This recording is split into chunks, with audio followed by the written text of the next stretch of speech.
Every one of us has a period of time where we feel lost and alone. But now more than ever, people are experiencing prolonged periods of time where they don't really know where they're headed or where they fit in. For many of us, this is what I call downtime, and it's part of our spiritual awakening and spiritual initiation. So in this video, we're going to talk about why this happens, how it can actually be a good thing, and then I'll give you a few suggestions on what to do when you're feeling lost and alone. What's up, beautiful? It's Lisa Roulette, and I'm here to help you heal, navigate your ascension journey, and create a life you love. If you dig what I put down today, please consider subscribing, like, comment, and share, because that's how you help me grow the channel. Today, we're talking about feeling lost and alone or disconnected on a lot of different levels. I know in the beginning of my spiritual awakening and spiritual initiation, I felt alone even when I was around friends and family who loved me. So if that sounds like you are definitely in the right place. So let's begin with why we're being called into this downtime and why so many of us feel lost and alone right now. As you probably know, we're in the midst of a mass awakening. Individually, we're all waking up to our spirituality or the nature of our energetic vibration.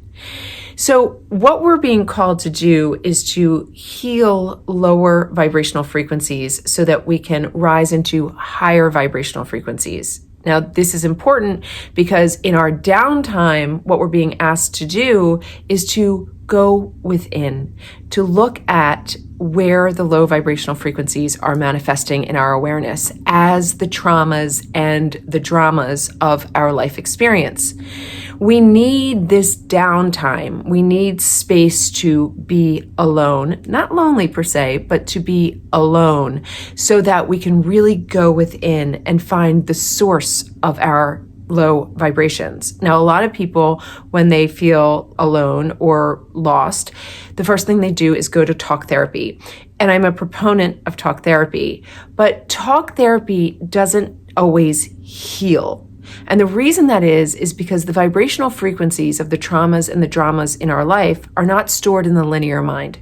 Talk therapy can be an excellent tool for organizing our minds and our thoughts around the traumas and dramas of our life experience, but it doesn't typically heal because it doesn't go to the source of the trauma or drama.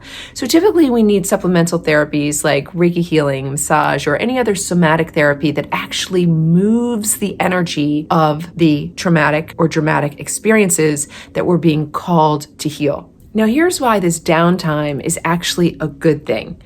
If we use our time productively during downtime, instead of feeling so lost and alone, we do that inner work and that healing work, we start to expand our consciousness. And that's really what spiritual awakening and what I call the ascension journey is all about. When we heal the lower vibrational frequencies that are associated with the traumas and the dramas in our life, and we can transcend those permanently, the process of transcendence is also the process of ascension.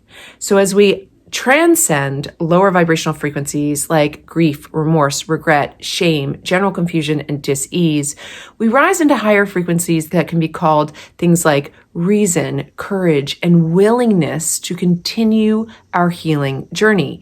Now, what's really interesting about this is that healing eventually becomes creating, or what many people call manifesting. When we get really good at healing, we enter this very creative space where our wounds are no longer taking up so much space in our awareness, and we can project our awareness upward and outward toward the remedies to our wounds, the solutions to our problems, and the possibilities for our future. So if you're one of those people that think of, healing, that's going to take forever. It's going to be miserable. It's so hard. I can't do it. I want to give you some hope, because as you become a really good healer of your life experience, you're going to find that so too are you a masterful creator of it as well. Now, what can you do to successfully navigate this downtime instead of feeling lost and alone? Well, the first thing is personal discovery. You do have to turn within and start asking yourself intelligent questions about the traumas and the dramas of your life experience. one of the ways to do this is to master the art of surrender. And if you haven't seen my video on surrender, I'll link it in the description of this video below. Mastering the art of surrender will also help you learn how to become the observer of your life experience. And at all times, remember that stillness is golden. When we allow ourselves the time and space to feel ourselves energetically, we start to gain a tremendous amount of wisdom about what's going on in the physical body, the emotional body, the mental body, and the spiritual body. The next thing you can do is start to learn.